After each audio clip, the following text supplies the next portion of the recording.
દાહોદ જિલ્લામાં ગણેશોત્સવની ઉજવણી ધામધૂમપૂર્વક થઈ રહી છે. દાહોદ શહેરમાં આવેલા પારસી કોલોનીમાં બનાવવામાં આવેલા ગણેશ પંડાલમાં આવતા જતા લોકોને પોતાની તરફ આકર્ષિત કરી રહ્યા છે. ગણપતિ ઉત્સવ દરમિયાન ધાર્મિક પ્રવૃત્તિઓ થતી હોય છે, પરંતુ આ વખતે વિશેષ રીતે ગણપતિ મહોત્સવની ઉજવણી થઈ રહી છે. આ વખતે પ્રથમ વખત પંડાલોમાં અનેક વિવિધ પ્રવૃત્તિઓ સાથે વિવિધ થીમ આધારિત પંડાલની વ્યવસ્થા કરવામાં આવી છે. મુખ્યમંત્રી ભૂપેન્દ્રભાઈ પટેલે ગણેશ પંડાલ પ્રતિયોગિતાની પહેલ કરી છે, ત્યારે દાહોદના ગણેશ પંડાલમાં આયોજકોમાં ભારે ઉત્સાહ જોવા મળી રહ્યો છે. એનું ઉદાહરણ એટલે પારસી કોલોનીમાં ઊભું કરેલું ઓપરેશન સિંદૂર થીમ આધારિત ગણેશ પંડાલ.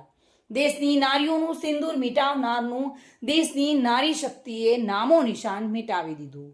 હા, અહીં બહારથી જોતા જ આપણને ખ્યાલ આવી જાય છે ઓપરેશન સિંદૂરને આ ગણેશ પંડાલમાં બહારથી એટલી સ્પષ્ટતાપૂર્વક તેમજ સરળતાથી રજૂ કરવામાં આવ્યું છે.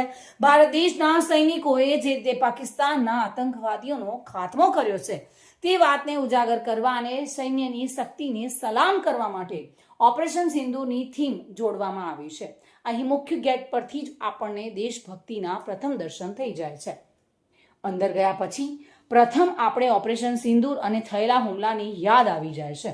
અહીંના યુવક મંડળે ડોક્યુમેન્ટરીએ મુજબ પ્રસ્તુત કર્યું છે અને જાણે આપણી નજર સમક્ષ જ બધી ઘટના ઘટી રહી છે, જેને નિહાળનાર સૌ કોઈ ભાવુક થઈ જાય છે. ચારે બાજુ આર્મી જવાનો અને તોપ નજરે ચડે છે. આપણા રાષ્ટ્રીય ધ્વજ પ્રત્યે આપણો નજરિયો સન્માનપૂર્વક નમી જાય છે. હા, નાનકડા બાળકો પણ આ પંડાલમાં સહભાગી બન્યા છે.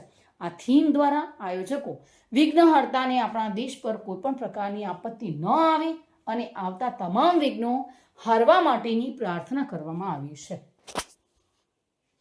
કિશોર ડબગર સાથે bureau report, today Gujarati news.